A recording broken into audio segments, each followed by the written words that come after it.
हे दोस्तों, आज का हीरो स्टॉक में आपका स्वागत है। और आज इस वीडियो में हम डिस्कस करने वाले हैं कोटक महिंद्रा बैंक के बारे में। सबसे पहले बात करते हैं इसका मार्केट कैप का। अगर इसका मार्केट कैप का बात करें तो ये है अराउंड 4.3 लाख करोड़ के आसपास का। तो यहाँ से देखने से पता चलता है कि ये काफ़ी बड़ा कंपनी है। अगर हम इसके बाद बात करें स्टॉक्स पी का कि कितना हाई वैल्यूएशन पे ये ट्रेड हो रहा है, तो आपको देख के पता चलेगा कि ये 43 के आसपास वैल्यूएशन पे ट्रेड हो रहा है। तो ये इसका रिटर्न ऑन इक्विटी उतना हाई है नहीं, फिर भी ये स्टॉक्स पी 43 का रखे हुए, बिकॉज जो वर्किंग कंडीशन है कोटक महिंद्रा बैंक का प्राइवेट कंपनी में, जो 3 या 4 मेजर बैंक है प्राइवेट में, उसमें कोटक महिंद्रा का नाम आता है टॉप 3 में। HDFC, ICICI, कोटक और एक्सिस, यही 4 बैंक है जिसके वजह से इसको प्रीमियम थोड़ा सा ज़्यादा मिलता है। और इंडिया ग्रो करने वाला है, जिसकी वजह से जो लोन देगा वो यही सब 4 बैंक मिला के ही देने वाला है। और भी बैंक है, लेकिन ये जो मेजर बैंक है यही मेजर रोल प्ले करने वाला है, जिसकी वजह से हाई प्रीमियम मिलता है इस सब बैंक को। इसीलिए इसका स्टॉक्स भी आपको 43 के आसपास दिख रहा है। अगर कुछ पॉजिटिव पॉइंट का बात करें तो इसका कुछ खास पॉजिटिव पॉइंट दिया नहीं है। और अगर नेगेटिव पॉइंट का बात करें तो सबसे पहला है कि ये बहुत हाई वैल्यूएशन पर ट्रेड हो रहा है। इसका सेल्स ग्रोथ अराउंड 10% के आसपास है, जो मैं कंसीडर करूँगा कि ठीक ठाक है। इतना बड़ा कंपनी अगर 10% से अपना सेल्स ग्रो कर रहा है, मतलब ठीक है, मैं कंसीडर करूँगा, चलिए ठीक है। लेकिन अगर रिटर्न ऑन इक्विटी का बात करें तो वो लगभग 13% के आसपास है लास्ट 3 साल का। मुझे अच्छा लगता अगर ये 15% है, उससे ज़्यादा रहता। अगर SBI के केस में आपने देखा होगा तो वो 10% से भी कम था। तो आपको देख के पता चलेगा कि पब्लिक कंपनी और प्राइवेट कंपनी कैसा काम करता है, उसका रिटर्न ऑन इक्विटी कैसे होता है। प्राइवेट कंपनी का देख सकते हैं आप, रिटर्न ऑन इक्विटी है अराउंड 13% के आसपास। और अगर कंटिजेंट लाइबिलिटीज़ का बात करें तो बहुत हाई है। कंटिजेंट लाइबिलिटीज़ मतलब होता है कि अभी पे नहीं करना है, लेकिन हो सकता है कि इन फ्यूचर पे करना पड़ सकता है। जैसे कुछ इनकम टैक्स का लाइबिलिटीज़ होता है, या कुछ केसेस चल रहा होता है कंपनी का जिसको बाद में क्लेम किया जा सकता है कोर्ट के थ्रू। तो ये कंटिजेंट लाइबिलिटी होता है कि बाद में इन फ्यूचर में भी पॉसिबिलिटी है कि पे करना पड़ सकता है। केसेस टू केसेस डिपेंड करता है कि कौन केस में क्या चल रहा है।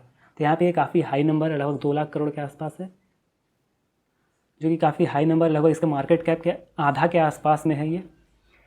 और अगर इंटरेस्ट कॉस्ट का बात करते हैं, अदर इनकम का अगर बात करें तो कंपनी का अदर इनकम काफ़ी हाई है। लगभग ये 26,000 करोड़ के आसपास इसको अदर इनकम जनरेट हुआ लास्ट 10 साल में। और प्रोमोटर्स का होल्डिंग लास्ट 3 साल में डिक्रीज़ हुआ अराउंड 4%। तो ये सब कुछ नेगेटिव पॉइंट है जो कि आपको ध्यान में रखना है जब भी आप किसी कंपनी को एनालाइज करते हैं। यहाँ तो मैं थोड़ा बहुत डेटा बता रहा हूँ आपको फंडामेंटल, आप भी चाहें तो इसको जाके screener.in पे जाके चेक कर सकते हैं। बस मैं आपको बता दे रहा हूँ कि क्या है, कैसे है और इसका क्या इम्पैक्ट हो सकता है। ये तो था ओवरऑल पॉजिटिव और नेगेटिव पॉइंट। अगर कॉम्पिटिटर का बात करें तो जो मेजर कॉम्पिटिटर है इसका HDFC, ICICI, एक्सिस बैंक, और बाकी जो सब है वो सब छोटे छोटा कंपनी है, तो कोई खास कॉम्पिटिशन वो सब दे नहीं रहा है। अगर पब्लिक सेक्टर बैंक का बात करें तो पब्लिक सेक्टर में SBI ही है जो कॉम्पीट करेगा। ये प्राइवेट बैंक सबसे, नहीं तो और बाकी कोई बैंक नहीं है पब्लिक सेक्टर में जो कि प्राइवेट से कॉम्पीट कर सके। तो यहाँ से आपको देख के पता चलेगा कि ये देश का तीसरा सबसे बड़ा कंपनी है प्राइवेट में। पब्लिक का अगर बात करें तो लगभग SBI के आसपास ही ये ट्रेड हो रहा है मार्केट कैप के हिसाब से। ये तो था ओवरऑल कॉम्पिटिटर के बारे में। अब हम बात करते हैं कैसा सेल्स जनरेट कर रहा है कंपनी।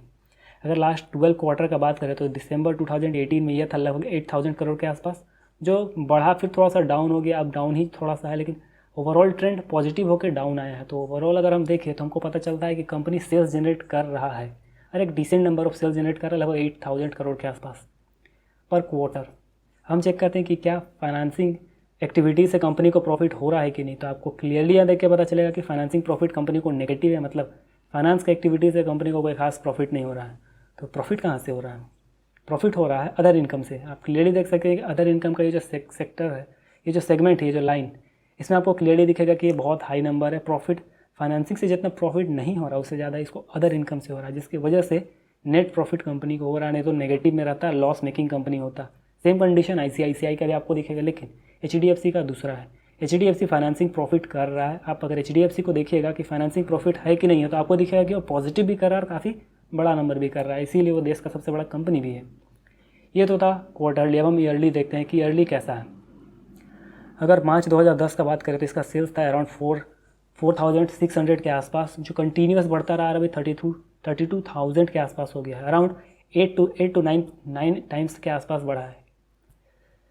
तो यहाँ से देख के पता चल रहा है कि हाँ, कंपनी का सेल्स तो जनरेट हो रहा है, लेकिन फाइनेंसिंग प्रॉफिट नेगेटिव है। मतलब ये फाइनेंसिंग एक्टिविटीज़ करके प्रॉफिट जनरेट नहीं कर रहा है, ये प्रॉफिट जनरेट कर रहा है अदर इनकम से, जो कि आपको क्लियरली दिखेगा, जिसके वजह से कंपनी को प्रॉफिट, नेट प्रॉफिट हो भी रहा है, नहीं तो कंपनी लॉस मेकिंग रहता अगर अदर इनकम नहीं होता। तो अगर कंपाउंडेड सेल्स ग्रोथ का बात करें तो लास्ट 10 साल में 19% हुआ है, लास्ट 5 साल में 10% और 3 साल में 9%। मतलब कंपनी का सेल्स ग्रोथ डाउन जा रहा है धीरे धीरे। पहले 10 साल पहले के आसपास ये काफ़ी तेज़ी से ग्रो कर रहा था, लेकिन अब थोड़ा सा डाउन हुआ है। अगर प्रॉफिट ग्रोथ का बात करें तो लास्ट 10 साल पहले 20% था, लेकिन 5 साल पहले 24% हुआ, 3 साल पहले 17%। मतलब ये अपना मार्जिन फ्लक्चुएट कर रहा है इसका। सेल्स के साथ साथ अगर प्रॉफिट बढ़ता तो हम सोचते कि चलिए मार्जिन उसी के आसपास है, लेकिन जब सेल्स 10% इंक्रीज़ किया और मार्जिन प्रॉफिट 24% इंक्रीज़ किया, मतलब कहीं ना कहीं उसका मार्जिन इंक्रीज़ किया है, और फिर सेल्स 3 साल में डिक्रीज़ कर गया। तो यहाँ से देख के पता चलता है कि कंपनी का मार्जिन जो है, प्रॉफिट मार्जिन, वो काफ़ी वेरिंग है। अब बात करते हैं रिटर्न ऑन इक्विटी का। तो कंपनी का रिटर्न ऑन इक्विटी मेंटेन्ड है अराउंड 13 to 14%, जो कि ठीक ठाक नंबर है। अगर 15% होता तो मैं कंसीडर करता काफ़ी बढ़िया नंबर। अगर आपको इसको फर्दर एनालाइज करना पड़ सकता है, क्योंकि रिटर्न ऑन इक्विटी बस देख के ये बोलना कि अच्छा है ख़राब है, ये नहीं हो सकता है। ये तो था ओवरऑल कंपनी के बारे में। थोड़ा सा बात करते हैं कैश फ्लो के बारे में। कैश फ्लो मतलब होता है कि सबसे पहले बात करते हैं ऑपरेटिंग एक्टिविटीज़ से, कि कंपनी काम कर रहा है तो प्रॉफिट जनरेट कर रहा है, लेकिन क्या वो प्रॉफिट हाथ में इसका आ रहा है कैश के फॉर्म में कि नहीं, वो पता चलता है कैश फ्रॉम ऑपरेटिंग एक्टिविटीज़ से। तो यहाँ से देख के पता चलता है कि कंपनी का ओवरऑल अगर जोड़े हम तो कंपनी का पॉजिटिव है cash flow from operating activities. मतलब कंपनी का हाथ में पैसा आ रहा है। अब जा कहाँ रहा है, इन्वेस्टिंग में। कंपनी इन्वेस्टिंग में खर्च कर रहा है, जैसे कि कंपनी को ATM लगाना पड़ता है, नया ब्रांच सेटअप करना पड़ता है, AC में चेयर कुर्सी ये सब खरीदने में, ये सबको बोलते हैं इन्वेस्टिंग में खर्च कर रहा है कंपनी अपना। अलग अलग कंपनी के लिए इन्वेस्टिंग का प्रोडक्ट अलग अलग हो सकता है। जैसे किसी के लिए चेयर इन्वेस्टिंग हो भी सकता है, किसी के लिए चेयर उसका रॉ मटेरियल भी हो सकता है। तो डिपेंड करता है इंडस्ट्री टू इंडस्ट्री। यहाँ पे हम बात करेंगे बैंक का, तो यहाँ पे इसका जो भी इन्वेस्टिंग एक्टिविटीज़ में खर्च हो रहा है वो काफ़ी ज़्यादा हो रहा है, अगर हम कंपेयर करेंगे HDFC से या SBI से। यहाँ से आपको देख के पता चलेगा इसका मेजर पैसा जा रहा है फाइनेंसिंग एक्टिविटीज़ में, जो कि अगर ओवरऑल जोड़ा जाए तो वो पॉजिटिव होगा। मतलब कंपनी डिविडेंड पे कर रहा है। कंपनी का डेट उतना कुछ खास होता नहीं है, क्योंकि कंपनी सारा का सारा डेट ही लेता है। आम पब्लिक से जो पैसा लेता है वो डेट ही कहलाता है एक तरीके से, क्योंकि हम पैसा ले रहे हैं मार्केट से, अब उसको हमको लौटाना भी है। तो एक तरीके का ही नॉर्मल पूरा का पूरा मार्केट डेट बेसिस पे चलता है। प्रोस्पेक्टिव हो सकता है सबका अपना अपना समझने का कि मार्केट से पैसा उठाएं। अब हम 3 या 4% या 6% तक आदमी को रिटर्न दिए, अब हम उसको कहीं और बिजनेस में लगा रहे हैं जहाँ हमको 11-12% मिल रहा है। तो ये जो बीच का मार्जिन होता है वो कंपनी लेता है। तो एक तरीके से कर्जा लेता है आम आदमी से और फिर आगे देता है, ताकि अच्छा काम किया जा सके, बिजनेस किया जा सके या किसी को लोन दिया जा सके। यहाँ से देख के पता चलता है कि कंपनी काफ़ी ज़्यादा डिविडेंड पे कर रहा है। ये तो था कैश फ्लो के बारे में। अब थोड़ा सा बात करते हैं शेयर होल्डिंग पैटर्न।